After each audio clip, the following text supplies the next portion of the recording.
দৰ্শক সকলোকে স্বাগতম জনাইছো মই পাৰ্থ প্ৰিয় দৰ্শক যোৱা এইকেইদিন কালিৰ পৰা সততে বাতৰিৰ শিৰোনাম দখল কৰিছে এইজন ব্যক্তিয়ে গৌতম আদানীয়ে তেওঁৰ বিৰুদ্ধে আপোনালোক সকলোৱে অৱগত তেওঁৰ বিৰুদ্ধে গোচৰ ৰুজু হৈছে মাৰ্কিন যুক্তৰাষ্ট্ৰৰ আদালতত আৰু মাৰ্কিন যুক্তৰাষ্ট্ৰৰ আদালতে তেওঁৰ বিৰুদ্ধে এৰেষ্ট ৱাৰেণ্টও জাৰি কৰিছে সিভিল কেছ গোটেই প্ৰক্ৰিয়াটো আইনী প্ৰক্ৰিয়া সেইখন দেশৰ আইনী প্ৰক্ৰিয়া কেনেদৰে আগবাঢ়ে বা ভাৰতবৰ্ষ গোটেই প্ৰক্ৰিয়াটোৰ সৈতে কেনেদৰে জড়িত হৈ পৰে সেই সময়ত গম পোৱা যাব তাৰ সমান্তৰালকৈ অভিযোগ উত্থাপন হৈছে মাৰ্কিন যুক্তৰাষ্ট্ৰৰ সিকিউৰিটি এক্সচেঞ্জ কমিছনত SEC টো গৌতম আদানীৰ বিৰুদ্ধে অভিযোগ উত্থাপন হৈছে তেওঁৰ বিৰুদ্ধে অভিযোগটো হৈছে তেওঁ ভাৰতবৰ্ষৰ বিভিন্ন ৰাজ্যৰ একাধিক ৰাজ্যৰ ডিসকমসমূহত বা শক্তি বিতৰণ প্ৰতিষ্ঠানসমূহত কোম্পানীসমূহত যিসকল বিষয়ববী আছে বা সেই ৰাজ্যসমূহৰ যিবোৰ শক্তি বিভাগ আছে শক্তি বিভাগৰ শক্তি বিতৰণৰ সৈতে জড়িত থকা বিষয়াক উৎকুচ দিছিলে ঘুষ দিছিলে কিহৰ কাৰণে ঘুষ দিছিলে তেওঁ ঘুষ দিছিলে যাতে তেওঁৰ যি সৌৰ শক্তি উৎপন্ন কৰাৰ প্ৰকল্প সেই প্ৰকল্পৰ শক্তি সেই ডিসকমসমূহে ভাৰত চৰকাৰৰ এটা প্ৰতিষ্ঠানৰ পৰা ক্ৰয় কৰে বিষয়টো জেলেপিৰ পাক সদৃশ জটিল গতিকে বিশ্লেষণ কৰাৰ প্ৰয়াস কৰিম গৌতম আদানী আসলতে কৰিছিল কি তেওঁৰ কেলেংকাৰীটো কি A to Z আৰু তাৰ সমান্তৰালকৈ ভাৰতবৰ্ষত তেওঁ ভাৰতবৰ্ষৰ ৰাজ্য চৰকাৰসমূহৰ দ্বাৰা পৰিচালিত বিতৰণ কোম্পানীসমূহৰ বিষয়াক ঘুষ দিছিলে তেওঁৰ বিৰুদ্ধে কেছ আকৌ মাৰ্কিন যুক্তৰাষ্ট্ৰত কিয় ৰুজু হ'ল ভাৰতবৰ্ষত তেওঁৰ বিৰুদ্ধে গোচৰ কিয় ৰুজু হোৱা নাই এতিয়ালৈকে এনেবোৰ প্ৰশ্ন প্ৰাসংগিক এনেবোৰ প্ৰশ্নই জটিলতাৰ সৃষ্টি কৰিছে ইতিমধ্যে পলিটিক্যাল স্লাগফেষ্ট আৰম্ভ হৈ গৈছে বিজেপিয়ে এক মন্তব্য কৰিছে কংগ্ৰেছে এটা মন্তব্য কৰিছে কংগ্ৰেছৰ মন্তব্যৰ প্ৰতিক্ৰিয়া বিজেপিয়ে দিছে কিন্তু এনে ধৰণৰ এক বিতৰ্কৰ সূত্ৰপাত হোৱাৰ আসল কাৰণটো কি সেই কাৰণটোৱে আপোনালোকৰ সৈতে শেয়াৰ কৰিব বিচাৰিম বা এক বিশ্লেষণ আগবঢ়াম বিশ্লেষণটোত যিসকল পোনপটীয়াকৈ জড়িত হৈ আছে সংযুক্ত হৈছে তেওঁলোকে পোনপটীয়াকৈ আমাৰ ইউটিউব চেনেল আৰু ফেচবুক পেজত মন্তব্য প্ৰদান কৰিব পাৰিব এতিয়া আদানীৰ বিৰুদ্ধে অভিযোগ উত্থাপন হৈছে বা গ্ৰেপ্তাৰী পৰোৱানা তেওঁৰ বিৰুদ্ধে ৰুজু কৰা হৈছে আদানী আৰু তেওঁৰ ভতিজা গৌতম আদানী আৰু তেওঁৰ ভতিজা সাগৰ আদানীৰ বিৰুদ্ধে এতিয়া প্ৰাসংগিক প্ৰশ্নটো তেওঁলোকে কৰিছিল কি তেওঁলোকৰ এটা কোম্পানী আছিল আদানী গ্ৰীণ পাৱাৰ সেই প্ৰতিষ্ঠানটোৰ যোগেদি তেওঁলোকে সৌৰ শক্তিৰ ব্যৱহাৰ কৰি বিদ্যুৎ উৎপাদন কৰাৰ পৰিকল্পনা কৰিছিল বা আৰম্ভ কৰিছিল এতিয়া আদানী গ্ৰীণছ এটা কোম্পানী আৰু সেই কোম্পানীটোৰ সৈতে নাম সাঙুৰ খাই পইছে আজুৰ নামৰ আন এটা প্ৰতিষ্ঠানৰ আজুৰ নামৰ আন এটা প্ৰতিষ্ঠান আজুৰ সেই প্ৰতিষ্ঠানটো দিল্লীৰ প্ৰতিষ্ঠান সেই প্ৰতিষ্ঠানটোৰ নাম এইখিনিত সাঙুৰ খাই পৰিছে এই প্ৰতিষ্ঠানটোৱেও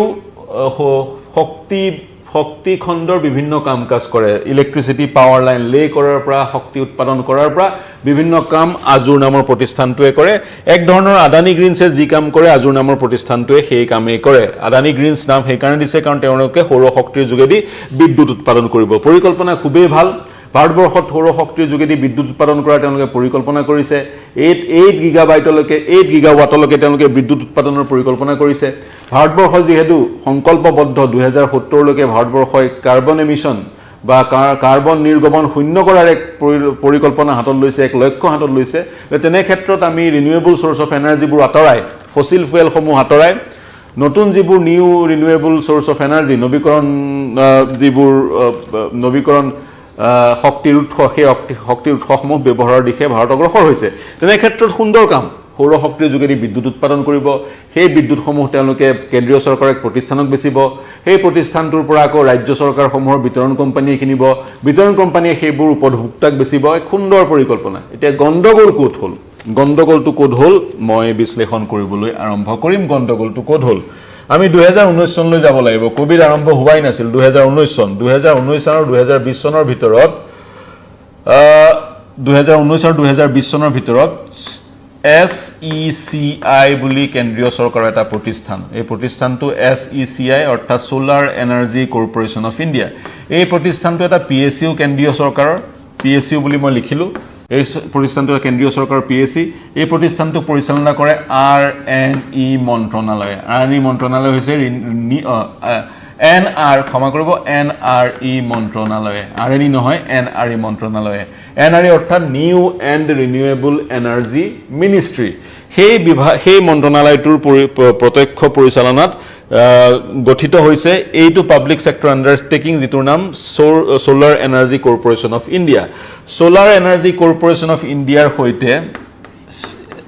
SECIৰ সৈতে আদানী চুক্তিবদ্ধ হৈছিল 8 গিগাৱাট পাৱাৰ সৌৰ শক্তিৰ যোগেদি উৎপন্ন বিদ্যুৎ বিক্ৰী কৰাৰ এক চুক্তি সম্পন্ন হৈছিল SECI আৰু আদানীৰ মাজত সমান্তৰালকৈ SECI আৰু এজিঅ'ৰৰ মাজত এজিঅ'ৰ পাৱাৰৰ মাজত যেটো এটা আন্তৰ্জাতিক প্ৰতিষ্ঠান এজিঅ'ৰ লিস্টেড হৈ আছে নিউয়ৰ্ক ষ্টক এক্সচেঞ্জতো এই প্ৰতিষ্ঠানটোৱেও সেচিৰ সৈতে সোলাৰ এনাৰ্জি কৰ্পোৰেচন অফ ইণ্ডিয়াৰ সৈতে 4 গিগাৱাট সৌৰ শক্তিৰ দ্বাৰা উৎপন্ন হোৱা বিজুলী বিক্ৰী কৰাৰ দিশত এক চুক্তি সম্পন্ন কৰিছিল গতিকে কেন্দ্ৰীয় চৰকাৰৰ সৈতে বা কেন্দ্ৰীয় চৰকাৰৰ দ্বাৰা পৰিচালিত প্ৰতিষ্ঠানৰ সৈতে আদানীয়ে 8 গিগাৱাট সৌৰ শক্তি বিক্ৰী কৰাৰ এক চুক্তি কৰিছিল আৰু এজিঅ'ৰে 4 গিগাৱাট সৌৰ শক্তি বিক্ৰী কৰাৰ এক চুক্তি কৰিছিল গতিকে এই চুক্তিৰ যোগেদি SECIৰ হাতলৈ কিমান আহিলে হয় পাৱাৰ 12 গিগাৱাট পাৱাৰ আহিলে হয় আৰু SECI এই পাৱাৰ সমূহ কাক বিক্ৰী কৰিব ডিসকম সমূহ ডিসকম অৰ্থাৎ বিভিন্ন ৰাজ্যৰ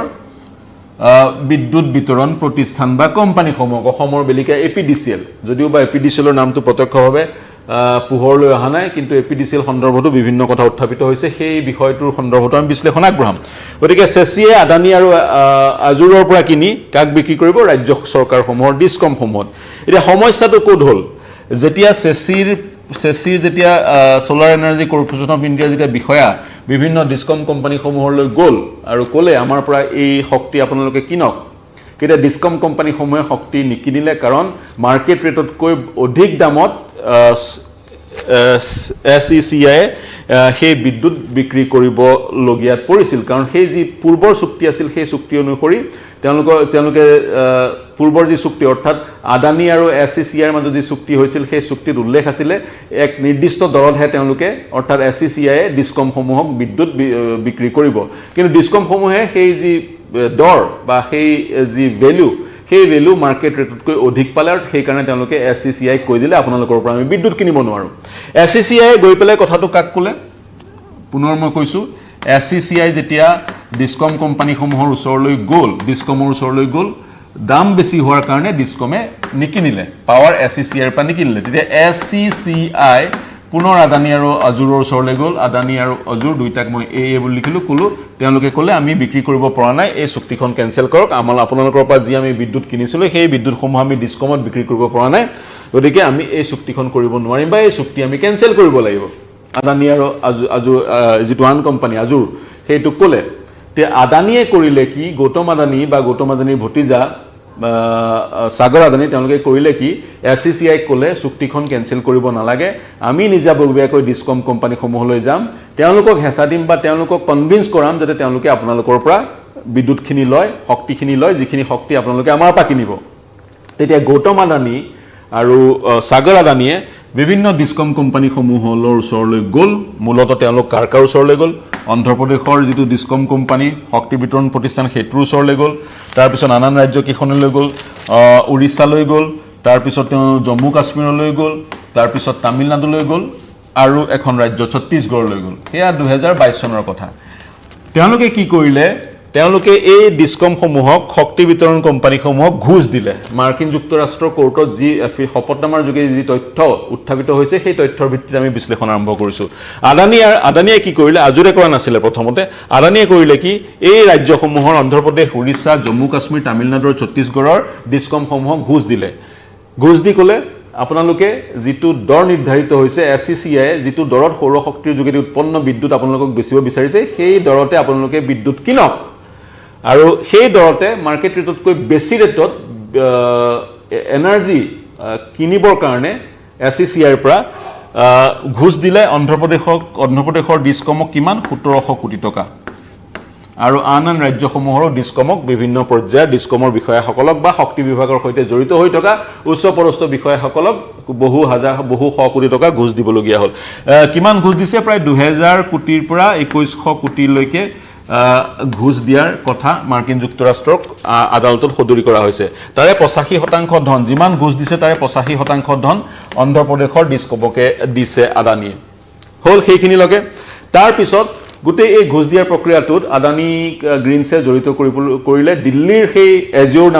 নামৰ প্ৰতিষ্ঠানটোক জড়িত কৰিলে তাৰ পিছত কি কৰিলে এজুৰক আদানীয়ে ক'লে আপোনালোকে যি কেন্দ্ৰীয় চৰকাৰৰ সেই প্ৰতিষ্ঠানটো SECI সেই প্ৰতিষ্ঠানটোৰ সৈতে আপোনালোকৰ উৎপাদিত যি শক্তি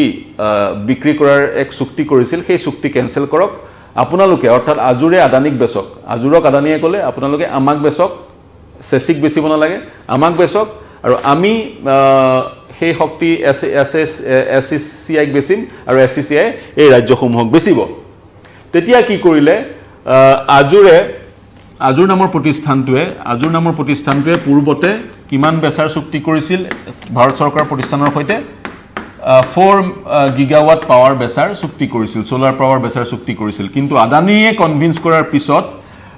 তেওঁলোকে 2.3 গিগাৱাট যি পাৱাৰ তেওঁলোকে উৎপাদন কৰিব সোলাৰ সৌৰ শক্তি ব্যৱহাৰ কৰি সেই 2.3 গিগাৱাট পাৱাৰ তেওঁলোকে গৈ আদানীক বেচাৰ সিদ্ধান্ত গ্ৰহণ কৰিলে আৰু যি প্ৰায় 2000 কোটি টকা ঘুষ অভিযোগ উত্থাপন হৈছে আদানীয়ে বিভিন্ন ডিস্কম কোম্পানীক দিলে সেই 2000 কোটি টকাৰ 700 মান কোটি টকা 638 কোটি টকা তেওঁলোকে আজুৰৰ পৰা বিচাৰিলে আৰু আজুৰে আদানী প্ৰতিষ্ঠানটোক দিবলৈ সন্মতি প্ৰকাশ কৰিলে এইটোৱে হৈছে ভাৰতবৰ্ষত তেওঁলোকে কৰা কেলেংকাৰী থুলমূল বিশ্লেষণ মই যদি পুনৰ বিশ্লেষণ কৰোঁ নতুনকৈ সংযুক্ত হোৱা সকলৰ কাৰণে সৌৰ শক্তি উৎপাদন কৰিছে আদানীয়ে সেই সৌৰ শক্তি কেন্দ্ৰীয় চৰকাৰৰ PSUক তেওঁলোকে বেচিছে কেন্দ্ৰীয় চৰকাৰৰ PSUৱে যেতিয়া সেই সৌৰ শক্তিসমূহ কিনি বিভিন্ন ডিস্কম কোম্পানীসমূহক বেচিবৰ চেষ্টা কৰিলে মাৰ্কেট ৰেটতকৈ অধিক ৰেটত ডিস্কম বিতৰণ কোম্পানীসমূহে সেই সৌৰ শক্তিৰ পৰা উৎপাদিত বিদ্যুৎ ক্ৰয় নকৰাৰ সিদ্ধান্ত গ্ৰহণ কৰিলে তেতিয়া আদানীয়ে সেই শক্তি বিতৰণ কোম্পানীসমূহক বিভিন্ন ৰাজ্য চৰকাৰৰ দ্বাৰা পৰিচালিত শক্তি বিতৰণ কোম্পানীসমূহৰ বিষয়াক ঘুষ দিলে আৰু যাতে SECI পৰা এই শক্তি বিতৰণ কোম্পানীসমূহে মাৰ্কেটতকৈ বেছি দৰত সৌৰ শক্তি ক্ৰয় কৰে এই পৰিকল্পনাৰ আদানী গ্ৰীণছে যি সৌৰ শক্তি ব্যৱহাৰ কৰি বিদ্যুৎ উৎপাদনৰ যি পৰিকল্পনা কৰিছিল সেই পৰিকল্পনা লং টাৰ্ম এক পৰিকল্পনা আছিল তেওঁলোকৰ 20 বছৰ তেওঁলোকে $2 বিলিয়ন প্ৰফিট কৰাৰ চিন্তা চৰ্চা কৰিছিল এতিয়া আমি ভাৰতৰ এংগলটো গম পালো এতিয়া আমি মাৰ্কিন যুক্তৰাষ্ট্ৰলৈ যাব বিচাৰিম মাৰ্কিন যুক্তৰাষ্ট্ৰত কি সমস্যা হ'ল আদানী গ্ৰীণছ যিটো প্ৰতিষ্ঠান সেইটো এটা আন্তঃৰাষ্ট্ৰীয় প্ৰতিষ্ঠান সমান্তৰালকৈ আজুৰ নামৰ যিটো প্ৰতিষ্ঠান সেইটো এটা আন্তঃৰাষ্ট্ৰীয় প্ৰতিষ্ঠান তেওঁলোকে কি গণ্ডগোল কৰিলে মাৰ্কিন যুক্তৰাষ্ট্ৰলৈ গৈ তেওঁলোকে মাৰ্কিন যুক্তৰাষ্ট্ৰৰ বিভিন্ন বিনিয়োগকাৰীৰ পৰা ফাণ্ড ৰেইজ কৰিলে ধন ললে ইনভেষ্টৰ বিচাৰিলে বিনিয়োগকাৰী বিচাৰিলে আৰু বিনিয়োগকাৰীৰ পৰা $175 মিলিয়ন ধন ললে কিন্তু গণ্ডগোলটো ক'ত হ'ল বা তেওঁলোকে কি ভুল কৰিলে ভুলটো হৈছে তেওঁলোকে মাৰ্কিন যুক্তৰাষ্ট্ৰৰ বিনিয়োগকাৰীৰ পৰা ধন লোৱাৰ সময়ত এটা ক্লজ সাইন কৰিছিল anti bribery clause ABC anti bribery clause sign কৰিছিল আৰু এন্টি ব্ৰাইবাৰী ক্লজত যি কেইটা দফা আছে সেই কেইটা দফা তেওঁলোকে উলংঘা কৰিছিল প্ৰথমতে তেওঁলোকৰ অভিযোগটো কি তেওঁলোকে কি ভুল কৰিলে তেওঁলোকৰ মাৰ্কিন যুক্তৰাষ্ট্ৰ তেওঁলোকৰ ব্যৱসায় চলাই যাবলৈ বিদেশৰ চৰকাৰী বিষয়াক ঘুষ দিলে মাৰ্কিন যুক্তৰাষ্ট্ৰৰ পৰা যেহেতু তেওঁলোকে বিনিয়োগকাৰী বিচাৰিছিল বা ফাণ্ড ৰেইজ কৰিছিল মাৰ্কিন যুক্তৰাষ্ট্ৰত তেওঁলোকে ব্যৱসায় চলাইছিল মাৰ্কিন যুক্তৰাষ্ট্ৰত ব্যৱসায় চলাবলৈ তেওঁলোকে বিদেশৰ চৰকাৰী বিষয়াক ঘুষ দিছিলে হেতু এক নম্বৰ তেওঁলোকৰ ভুল এক নম্বৰ ভুল ব্ৰাইব কাক দিছিলে বিদেশৰ চৰকাৰী বিষয়া মাৰ্কিন যুক্তৰাষ্ট্ৰৰ কাৰণে ভাৰতবৰ্ষৰ চৰকাৰী বিষয়াক ঘুষ দিছিলে যিটো এক অনিয়ম বা এক অপৰাধ তাৰ পিছত তেওঁলোকে মিছলেড কৰিছিলে কাক ইনভেষ্টৰসকলক মিছলেড কৰিছিলে মাৰ্কিন যুক্তৰাষ্ট্ৰৰ যি সকল নাগৰিকে বিনিয়োগ কৰিছিল আদানী গ্ৰীণছত ভাৰতবৰ্ষত সৌৰ শক্তি উৎপাদন কৰাৰ সেই প্ৰকল্পটোত তেওঁলোকক মিছলেড কৰিছিল আদানী গ্ৰীণছে কৰ্পোৰেট গভৰ্নেন্সৰ যিবোৰ যোগেদি কৰ্পোৰেট গভৰ্নেন্সৰ অধীনত যিবোৰ পদক্ষেপ লোৱা হয় সেই পদক্ষেপসমূহ ভুলকৈ এক্সপ্লেইন কৰা হৈছিল বিনিয়োগকাৰীসকলক মুঠতে বিনিয়োগকাৰীসকলক মিছলেড কৰা হৈছিল তৃতীয়টো হৈছে হাইডিং অথৰাইজেশ্যন ব্ৰাইবাৰী প্ৰেক্টিছ আৰু যি এক ঘুষ দিছিলে তেওঁলোকে ভাৰতবৰ্ষত তেওঁলোকৰ সৌৰ শক্তি ক্ৰয় কৰাৰ উদ্দেশ্য আগত ৰাখি সেই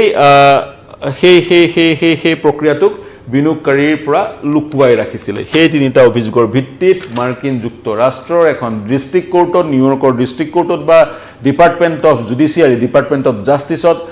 গোচৰ ৰুজু হৈছে আদানীৰ বিৰুদ্ধে, গৌতম আদানীৰ বিৰুদ্ধে, সাগৰ আদানীৰ বিৰুদ্ধে আৰু এজুৰ যিটো কোম্পানী, এজুৰ কোম্পানীটোৰ বিভিন্ন বিষয়ববীয়াৰ বিৰুদ্ধে। এতিয়া এৰেষ্ট ৱাৰেণ্টটো ইছ্যু হৈছে এটা চিভিল গোচৰ, গতিকে গোচৰটো কেনেদৰে আগবাঢ়ে, আইনী প্ৰক্ৰিয়া কেনেদৰে আগবাঢ়ে সেয়া লক্ষণীয় হ'ব। ক্ৰিমিনেল লাইবিলিটি বুলিও বিভিন্নজনে ক'ব বিচাৰিছে। সেইটোৱে হৈছে মূল ঘটনা। ভাৰতবৰ্ষত তেওঁলোকে ডিছকমসমূহক ঘোষ দিছিলে যাতে ডিছকমসমূহে SCCIৰ পৰা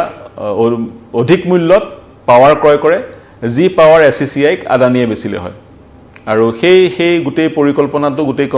কোম্পানীটোৰ আদানী গ্ৰীণছৰ এই পৰিকল্পনা, আৰু আদানী গ্ৰীণছৰ এই পৰিকল্পনা তেওঁলোকে মাৰ্কিন যুক্তৰাষ্ট্ৰৰ নাগৰিকৰ পৰা ফাণ্ড ৰেইজ কৰিছিলে, ধন লৈছিলে, মাৰ্কিন যুক্তৰাষ্ট্ৰৰ বিনিয়োগকাৰীৰ পৰা ধন লৈছিলে। গতিকে মাৰ্কিন যুক্তৰাষ্ট্ৰৰ নিয়মক উলংঘা কৰি তেওঁলোকে এই ব্যৱসায় আগবঢ়াই লৈ যাব বিচাৰিছিলে। গতিকে থুলমূলকৈ গোটেই বিষয়টো এইটোৱেই। গৌতম আদানী ভাৰতবৰ্ষৰ এজন অন্যতম উদ্যোগপতি। বিগত সময়তো তেওঁৰ বিৰুদ্ধে বিভিন্ন অভিযোগ উত্থাপন হৈছিল, বিতৰ্কৰ সূত্ৰপাত হৈছিল, বিতৰ্কৰ কেন্দ্ৰবিন্দু হৈ পৰিছিল গৌতম আদানী। বিশেষকৈ হিণ্ডেনবাৰ্গ গৱেষণাৰ সময়ত হিণ্ডেনবাৰ্গৰ যি প্ৰতিবেদন আহিছিল, সেই প্ৰতিবেদনত তেওঁ ষ্টক মেনিপুলেশ্যন কৰাৰ অভিযোগ উত্থাপন হৈছিলে। যি কি নহওক, গৌতম আদানী এটা সময়ত বিশ্বৰ দ্বিতীয়জন ধনাঢ্য ব্যক্তি আছিলে, টেছলাৰ মালিক এলন মাস্কৰ পিছতে। আজিৰ তাৰিখত তেওঁ বিশ্বৰ 25তম ধনাঢ্য ব্যক্তি। তেওঁৰ কেৱল মাৰ্কিন যুক্তৰাষ্ট্ৰতে ব্যৱসায় নহয়, বিশ্বৰ বিভিন্ন প্ৰান্তত তেওঁৰ ব্যৱসায় আছিল। তেওঁ কেনিয়াত ব্যৱসায় আছিলে, শক্তিখণ্ডৰে ব্যৱসায়। কেনিয়াত পাৱাৰ লাইন লে কৰাৰ তেওঁ ব্যৱসায়, তেওঁ কাম লৈছিলে। তাৰ সমান্তৰালকৈ বাংলাদেশতো থাৰ্মেল পাৱাৰ প্ৰজেক্ট তেওঁ হাতত লৈছিলে। ইতিমধ্যে কেনিয়াই যি চুক্তি কৰিছিল আদানীৰ সৈতে, কেনিয়াত আদানীৰ সৈতে চুক্তিবদ্ধ হৈছিল, সেই চুক্তি প্ৰত্যাখ্যান কৰিছে। যি পাৱাৰ লাইন বহুৱাৰ কাম কেনিয়াৰ চৰকাৰে আদানীক দিছিলে, সেই কামৰ পৰা আদানীক ইতিমধ্যে তেওঁলোকে আঁতৰাইছে। আৰু কেনিয়াৰ ৰাষ্ট্ৰপতিয়ে কেনিয়াৰ সদনৰ মজিয়াত সেই কথা ঘোষণা কৰিছে আৰু তাৎক্ষণিকভাৱে নিৰ্দেশ দিছে আকৌ নতুন বিড আৰম্ভ কৰিবলৈ, নতুন প্ৰতিষ্ঠানক কেনিয়াত পাৱাৰ লাইন লে কৰাৰ বা লগোৱাৰ কাম দিবলৈ। গতিকে আদানীৰ হাতৰ পৰা সেই কেনিয়াৰ কামটো গ'ল। আৰু বাংলাদেশতো ইতিমধ্যে তদন্ত আৰম্ভ হৈছে। বাংলাদেশত যি থাৰ্মেল পাৱাৰ প্ৰজেক্ট আদানী আৰম্ভ কৰিছে, তাতো কিছু বিতৰ্কৰ সূত্ৰপাত হৈছিলে। সেই বাংলাদেশতো নতুনকৈ যিখন বাংলাদেশৰ চৰকাৰ, ইণ্টাৰিম গভৰ্ণমেণ্ট, সেই গভৰ্ণমেণ্টখনে আদানীৰ সেই পাৱাৰ প্ৰজেক্টটোৰ ওপৰত চোকা দৃষ্টি ৰাখিছে আৰু ইতিমধ্যে পাৱাৰ প্ৰজেক্টটোৰ কাম কাজসমূহৰ তদন্ত আৰম্ভ কৰিছে। যি কি নহওক, সমগ্ৰ বিষয়টোৱে ভাৰতবৰ্ষত জোকাৰি গৈছে, ৰাজনীতি হৈছে, বিভিন্নজনে বিভিন্ন মত পোষণ কৰিছে। অনাগত সময়ত গোটেই বিষয়টো কেনেদৰে আগবাঢ়ে লক্ষণীয় হ'ব। কিন্তু থুলমূলকৈ গোটেই বিষয়টো এইটোৱেই, আদানীৰ বিভিন্ন প্ৰতিষ্ঠানসমূহৰ যি ভাৰতবৰ্ষত ষ্টক, বম্বে ষ্টক এক্সচেঞ্জত বা মাৰ্কেটত যি ষ্টক, সেই ষ্টকৰ যি ভেলু, সেই ভেলু কালি 23% হ্ৰাস পাইছিলে। গতিকে তেনেধৰণৰ সমস্যাসমূহৰ সন্মুখীন আদানী হোৱা পৰিলক্ষিত হৈছে। তেওঁ কিন্তু স্পষ্ট কৰিছে, তেওঁ একো ভুল কৰা নাই, নিয়ম বহিৰ্ভূতভাৱে তেওঁ একো পদক্ষেপ লোৱা নাই। আইনত যিসমূহ উপায় আছে, সেই উপায়সমূহ তেওঁ অৱলম্বন কৰিবলৈ তেওঁ ইতিমধ্যে কৈছে। মাত্ৰ এটা সৰু ষ্টেটমেণ্ট, তাৰ বাদে কিন্তু আদানীৰ প্ৰতিষ্ঠানসমূহৰ কোনো মুখপাত্ৰই সংবাদমেল সম্বোধন কৰা নাই। গতিকে এয়া আছিল থুলমূলকৈ আদানীৰ সেই যি কেলেংকাৰীটোৰ A to Z। এই বিশ্লেষণ কেনে পেলাই আমাক জনাব, মন্তব্য কৰিব, প্ৰত্যুত্তৰ দিব। আদানীৰ এই যি ঘটনাক্ৰম, মই প্ৰতিটো বাতৰিৰ কাৰণে বা বাতৰি আনৰ বাতৰিৰ কাৰণে বা বিশ্লেষণৰ কাৰণে চাই থাকিব নিউজ 18 অসম নৰ্থ ইষ্ট। সমান্তৰালকৈ কাইলৈ ভাৰতবৰ্ষৰ কাৰণে এটা গুৰুত্বপূৰ্ণ দিন। কাইলৈ ভাৰতবৰ্ষৰ দুখন ৰাজ্যৰ নিৰ্বাচনী ফলাফল ঘোষণা হ'ব। মহাৰাষ্ট্ৰ আৰু ঝাৰখণ্ডৰ সকলোৰে দৃষ্টি নিবদ্ধ হৈ আছে মহাৰাষ্ট্ৰ আৰু ঝাৰখণ্ডত। তাৰ লগতে অসমৰ 5টা সমষ্টিৰ উপনিৰ্বাচনৰ ফলাফল ঘোষণা হ'ব কাইলৈ। চামগুৰি আৰু বিহালী সমষ্টিত সকলোৰে দৃষ্টি নিবদ্ধ হৈ আছে। আমাৰ ৰাতিপুৱা 6 বজাৰ পৰা বিশেষ অনুষ্ঠান। গতিকে কাইলৈ ফলাফলৰ সকলো বাতৰিৰ কাৰণে চাবলৈ নাপাহৰিব আপোনাৰ নিজৰ ভাষাত নিউজ 18 অসম নৰ্থ ইষ্ট। এতিয়ালৈ এৰিছোঁ প্ৰিয় দৰ্শক, ধন্যবাদ।